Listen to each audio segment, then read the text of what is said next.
So we are revising the optical fiber combination DE-T320. Let us check the course outcomes. Course is optical fiber combination. Course code is DE-T320.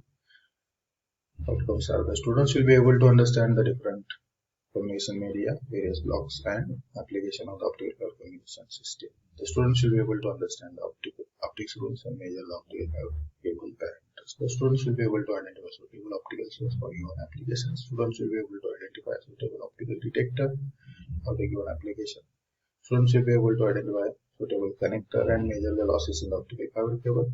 Students will be able to understand the architecture of the optical network for given application. So let us consider the population inversion. Population inversion is required for supporting the amplification of the light in the medium. What is the population inversion? Let us check this graph. Population inversion. Two energy level systems. Energy E1, energy E2. Two levels are there. Here we observe the E2 energy, higher energy level atoms, number of atoms on the y-axis, density of the atoms is less than low energy level E1 number of atoms. So N1 low energy level atoms are more and high energy atoms are less, N2 less. And this is controlled by this Boltzmann distribution at thermal equilibrium, that is exponential minus E by Kt. Under the thermal equilibrium by Boltzmann distribution, lower energy level E1 up to level atomic system contains more atom. Lower energy level more atom and higher energy level less atom. For optical amplification, non-equilibrium distribution is required. This is equilibrium distribution. So this non-equilibrium distribution of the population is called population inversion, in which the upper energy level is having more number of atoms than the lower energy level. The atoms with the population of the upper energy level is more, N2 more, and then lower energy level number of atoms, that is N1. This is known as population inversion. Now this graph shows the population inversion where the energy on the y-axis, density of atoms on the x-axis. Now higher energy level number of atoms are more, lower energy level number of atoms are less. This is again Boltzmann distribution curve, exponential minus E by Kt. So for population inversion, atoms are excited into upper energy level. Large number of atoms are excited into upper energy level.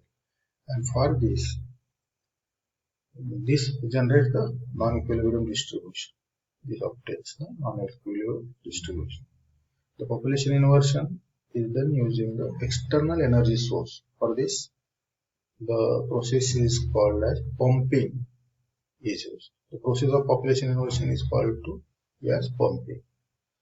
The pumping is done by intense radiation, for example, optical flash tube or high frequency radio field. Those are applied.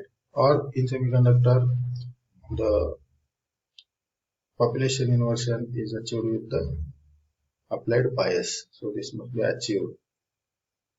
So bias is applied to the semiconductor and population inversion takes place. That means a large number of atoms goes into higher energy level. So this makes the population inversion. Let us consider optical feedback laser structure and oscillations. These are the most basic laser structure incorporating plane mirrors. There are two plane mirrors. One mirror is completely reflecting, one is semi-transparent. So this reflects all the photons in this direction. Photons comes here. Some of the photons will be reflected by this mirror and some of them are passed as the optical output.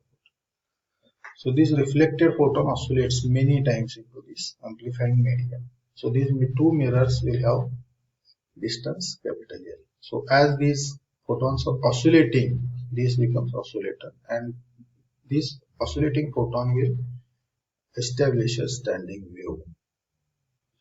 So light amplification in the laser occurs when photon collides with the atom in excited energy state.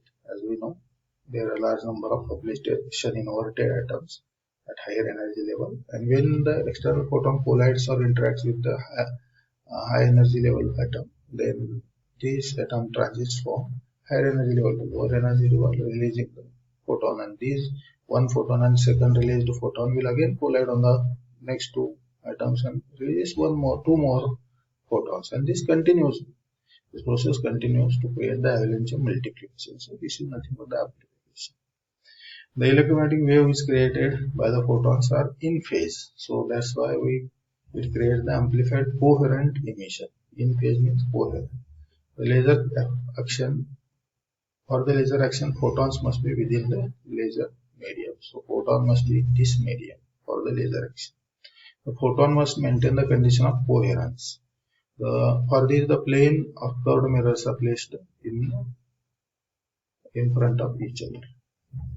The mirrors are at either end of the amplifying medium. The optical cavity formed is more analogous to the oscillator than the amplifier. So this will work as an oscillator.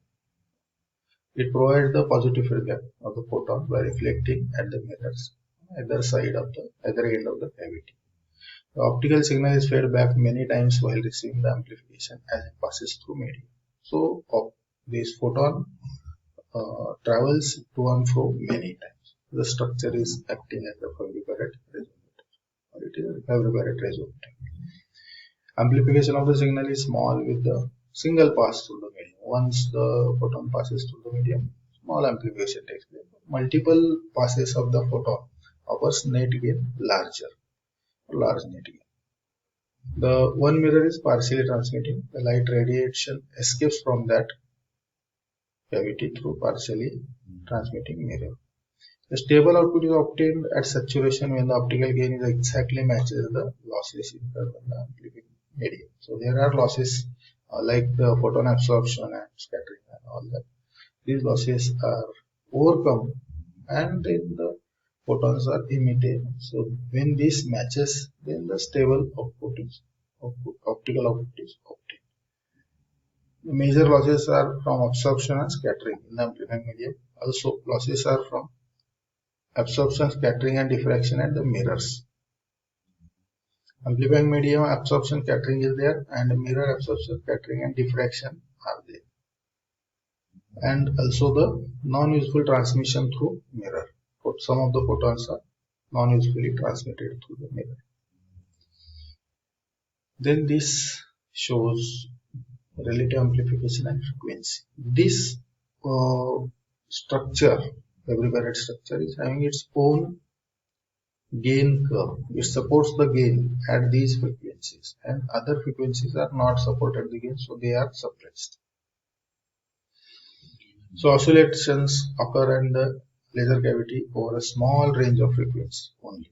This range of frequency, where cavity gain is sufficient to overcome the losses. So where cavity gain supports this. Here the device is not monochromatic. So frequencies are many in this region. So this is not monochromatic, but emits the narrow spectral band. So small spectral band it will have. But obviously it is very narrow spectral band. Ideally it should be single color, single frequency, single wavelength, but multiple wavelengths are emitted, but at very narrow spectrum. So it is narrow spectral band. Central frequency of the spectral band is of mean energy level difference in the stimulated emission transition. So whatever the transition is there, that is the mean energy level in the central frequency band gap energy. The other frequency in the spectral band is due to the frequency variation due to thermal motion of the atoms in the amplifying medium. The medium allows amplification under the gain curve as a finite spectral width. The finite spectral width is offered by this gain curve. So, with sufficient population inversion, large number of population inversion in the amplifying medium, the radiation builds up as and established as a standing wave between two mirrors. So, sufficiently large population inversion is there, then this radiation builds a standing wave between the two mirrors, end mirrors, and this standing wave is multiple of the distance between the mirrors, capital L. So it is a resonance. The standing wave exists only at the frequencies for which the distance between the mirror is an integral multiple of half wavelengths. When the optical spacing between the mirrors is capital L. Suppose the resonance condition along the axis of the cavity is given by capital L is equal to lambda q upon 2nl, where lambda is the emission wavelength, n is the refractive index of the amplifying medium, and q is the integer number. Also, the discrete emission of the frequency f is defined by f is equal to qc upon 2nl. So these discrete emission frequencies are created, which is shown here, intensity and frequency on x-axis, intensity on y-axis. So this frequency also generated, this frequency also generated, this frequency also. Theoretically, all these discrete frequencies are generated. In between two frequencies, there is a gap, so it is discrete. And the difference is C upon 2nl. One frequency and second frequency difference is C upon 2nl. So this is C upon 2nl. So this discrete frequency f is qc upon 2nl. So q plus 1, q plus 2 will give the value of different frequencies. Here c is the velocity of light. The difference frequencies of oscillation in the laser cavity determined by various integer values. So q plus 1, q plus 2, etc. of q is constitute resonance or the mode. So this is the resonance frequency, this is resonance frequency, or this is one mode, this is second mode, this is third mode. So these are called discrete frequencies, are called modes of the frequency. Then the optical feedback and laser oscillation continues, in which we see the frequency on x-axis, intensity on y-axis. Now the effect of the gain curve. All the frequency, discrete frequency are theoretically present in the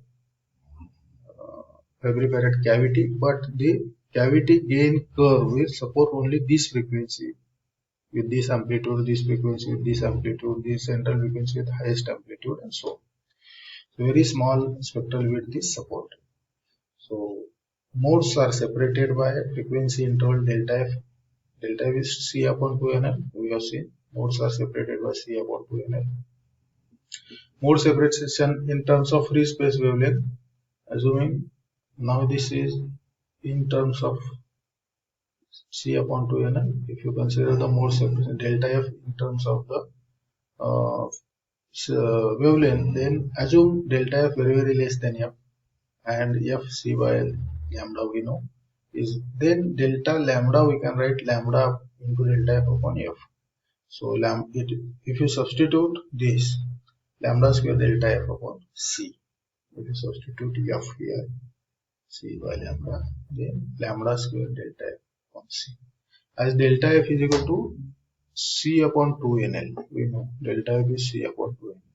Substitute that, we get the delta lambda square upon 2n. So this is also one more equation in terms of frequency variation, in terms of wavelength variation. Delta f is c upon 2n, delta lambda square upon 2n. A large number of modes generated within the laser cavity. So these are the different modes which are generated into laser cavity. The spectral output from the device is defined by the gain curve. How the gain curve is there, that decides the spectral output. Hence the laser emission only includes longitudinal modes contained within the spectral width of gain curve. So laser output contains the modes only, longitudinal modes only containing the gain curve. So for this the reference is Optical Fiber Communication Principle and Practice, John M. Senior, 20th 3rd edition 2009. Thank you. Be at home, be healthy, be safe.